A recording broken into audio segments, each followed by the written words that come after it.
12 ज्योतिर्लिंग में से सर्वप्रथम यानी कि सबसे पहला जो शिवलिंग है उसे सोमनाथ महादेव यानी कि गुजरात में स्थित सोमनाथ महादेव जो है वो पहला शिवलिंग कहा जाता है।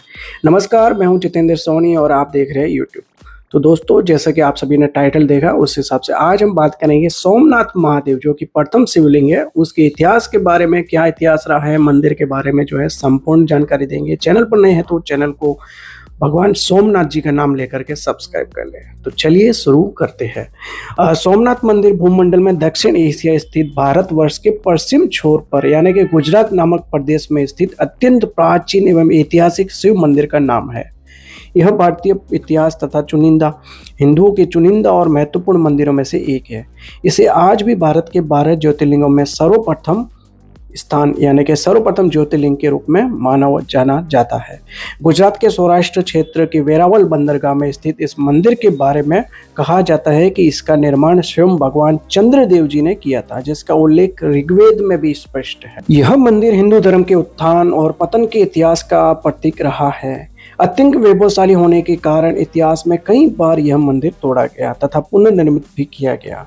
वर्तमान भवन के पुनर्निर्माण का आरंभ भारत की स्वतंत्रता के पश्चात लौह पुरुष सरदार वल्लभ भाई पटेल ने करवाया और 1 दिसंबर 1955 को भारत के राष्ट्रपति डॉक्टर राजेंद्र प्रसाद जी ने इसे राष्ट्र को समर्पित किया था। सोमनाथ मंदिर विश्व प्रसिद्ध धार्मिक व पर्यटन स्थल है। मंदिर प्रांगण में रात 7:30 से 8:30 बजे तक 1 घंटे का साउंड एवं लाइट शो चलता है, लेजर शो, जिसमें सोमनाथ मंदिर के इतिहास का बड़ा ही सुंदर सचित्र वर्णन किया जाता है। लोक कथाओं के अनुसार यही श्री कृष्ण ने देह त्याग किया था, यानी कि भगवान श्री कृष्ण जी ने जो है यहीं पर ही अपने देह का त्याग किया था। इस कारण इस क्षेत्र का महत्व और भी बढ़ गया है। सोमनाथ जी के मंदिर की व्यवस्था और संचालन का कार्य जो है सोमनाथ ट्रस्ट के अधीन है। भारत सरकार ने ट्रस्ट को जमीन, बाग, बगीचे देकर आय का प्रबंध किया है। यह तीर्थ पितृगणों के श्राद्ध, नारायण बलि आदि कर्मों के लिए भी प्रसिद्ध है। चैत्र, भाद्रपद, कार्तिक माह में यहाँ श्राद्ध करने का विशेष महत्व बताया गया है। इन 3 महीनों में यहाँ श्रद्धालुओं की भारी भीड़ लगती है। इसके अलावा यहाँ तीनों नदियों हिरण, कपिल और सरस्वती का महासंगम होता है।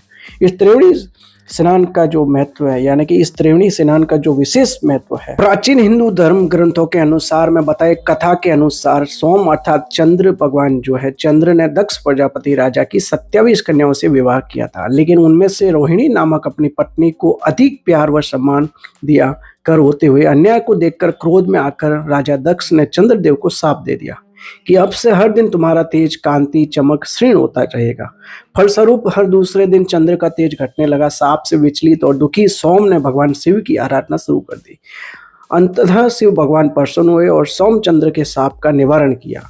सोम के कष्ट को दूर करने वाले प्रभु शिव का स्थापन यहाँ करवाकर उनका नामकरण हुआ सोमनाथ। ऐसी मान्यता है कि श्री कृष्ण जो है, भगवान श्री कृष्ण बालू का तीर्थ पर विश्राम कर रहे थे, तभी शिकारी ने उनके पैर के तलुए में पद्म चिन्ह को हिरण की आंख जानकर अनजाने में तीर मारा था। तभी कृष्ण ने जो है देह त्याग कर यहीं से वैकुंठ गमन किया था। इस स्थान पर बड़ा ही सुंदर कृष्ण मंदिर भी बना हुआ है। आगे हम मंदिर के इतिहास की बात करेंगे। सर्वप्रथम यह मंदिर ईसा के पूर्व में अस्तित्व में था, जिस पर लगभग द्वितीय बार मंदिर का पुनर्निर्माण 7वीं शताब्दी में वल्लभी के मैत्रक राजाओं ने किया था। 8वीं सदी में सिंध के अरबी गवर्नर जुनायद ने इसे नष्ट करने के लिए अपनी सेना भेजी। गुर्जर प्रतिहार राजा नागभट्ट ने 815 ईस्वी में इसका तीसरी बार पुनर्निर्माण करवाया। इस मंदिर की महिमा और कीर्ति दूर दूर तक फैली थी। अरब यात्री अल बरून ने अपने यात्रा वृत्तांत में इसका विवरण लिखा, जिससे प्रभावित होकर महमूद गजनवी ने सन 1025 में कुछ 5000 साथियों के साथ सोमनाथ मंदिर पर हमला किया था, जिससे जो है सोमनाथ की उसकी संपत्ति को लूटकर उसे नष्ट किया। 50,000 लोग मंदिर के अंदर हाथ जोड़कर पूजा कर रहे थे, प्रायः सभी कत्ल कर दिए गए। उसके बाद गुजरात के राजा भीम और मालवा के राजा भोज ने इसका पुनर्निर्माण करवाया। सन 1297 में जब दिल्ली सल्तनत ने गुजरात पर कब्जा किया तो उसे 5वीं बार गिराया गया। मुगल बादशाह औरंगजेब ने इसे पुनः 1706 में गिरा दिया। इस समय जो मंदिर खड़ा है उसे भारत के गृह मंत्री यानी कि सरदार वल्लभ भाई पटेल ने बनवाया और 1 दिसंबर 1955 को भारत के राष्ट्रपति डॉक्टर राजेंद्र प्रसाद ने इसे जो है राष्ट्र को समर्पित किया। 1948 में प्रभास पाटन के नाम से जाना जाता था और इसी नाम से इसकी तहसील और नगर पालिका भी यह जूनागढ़ रियासत का मुख्य प्रवेश द्वार था। लेकिन 1948 के बाद इसकी तहसील नगर पालिका और तहसील कचहरी का वेरावल में विलय हो गया। मंदिर का बार बार खंडन और जीर्णोद्धार होता रहा पर शिवलिंग यथावत रहा। लेकिन सन 1026 में महमूद गजनी ने जो शिवलिंग खंडित किया था वह यही आदि शिवलिंग था। इसके बाद प्रतिष्ठित किए गए शिवलिंग को 1300 में अलाउद्दीन को सेना ने खंडित किया था। अलाउद्दीन की जो सेना थी उन्होंने खंडित किया था। उसके बाद कई बार मंदिर और शिवलिंग को खंडित किया गया। बताया जाता है आगरा के किले में रखे देवद्वार सोमनाथ मंदिर के है, यानी कि आगरा में जो है वो देवदार सोमनाथ मंदिर के ही है। महमूद गजनी सन 1026 में लूटपाट के दौरान इन द्वारों को अपने साथ ले गया था, यानी कि यहाँ जो द्वार थे उन्हें महमूद गजनी अपने साथ ले गया था। सोमनाथ मंदिर के मूल मंदिर स्थल पर मंदिर ट्रस्ट द्वारा निर्मित नवीन मंदिर स्थापित है। राजा कुमारपाल द्वारा इसी स्थान पर अंतिम मंदिर बनवाया गया था। सौराष्ट्र के मुख्यमंत्री उच्छृंग राय नवल शंकर ठेबर ने 11 अप्रैल 1940 को यहाँ उत्खनन कराया था। उसके बाद भारत सरकार के पुरातत्व विभाग ने उत्खनन द्वारा प्राप्त ब्रह्मशिला पर शिव का ज्योतिर्लिंग स्थापित किया है। भारत की स्वतंत्रता के बाद जो है पुनर्निर्माण सौराष्ट्र के पूर्व राजा दिग्विजय सिंह ने 8 मई 1950 को मंदिर की आधारशिला रखी। 11 मई 1951 को भारत के प्रथम राष्ट्रपति यानी कि डॉक्टर राजेंद्र प्रसाद ने मंदिर में ज्योतिर्लिंग स्थापित किया। नवीन सोमनाथ मंदिर 1962 में पुनः पूरी तरह से जो है तैयार निर्मित हो चुका था। 1970 में जामनगर की राजमाता ने अपने पति की स्मृति में उनके नाम से दिग्विजय द्वार का निर्माण करवाया।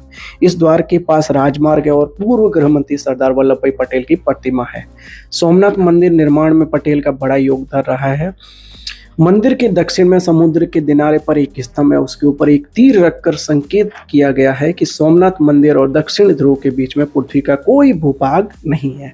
सोमनाथ अगर आप दर्शन करने के लिए आते हैं तो सोमनाथ के आसपास में भी काफ़ी सारे पर्यटन स्थल हैं, जिसमें से द्वारका जी है वो भी काफ़ी नज़दीक है यहाँ से। तुलसी श्याम है, भेंट द्वारका है और राजकोट जूनागढ़ वगैरह काफ़ी सारे जो है पर्यटन स्थल यहाँ पे आपको आसपास में और भी जो है घूमने को मिल जाएंगे। तो यह था दोस्तों आज का एक वीडियो जिसमें हमने आपको बताया सोमनाथ मंदिर के इतिहास के बारे में। उम्मीद है कि यह इतिहास की जानकारी आपको काफ़ी अच्छी लगेगी। आपका अनुभव कैसा रहा, आप भी कभी सोमनाथ गए हैं दर्शन करने के लिए तो हमें कमेंट सेक्शन में जय सोमनाथ अवश्य लिखें। मिलेंगे आपसे अगले नए वीडियो में नई जानकारी के साथ। तब तक के लिए आप सभी को ओम नमः शिवाय, हर हर महादेव।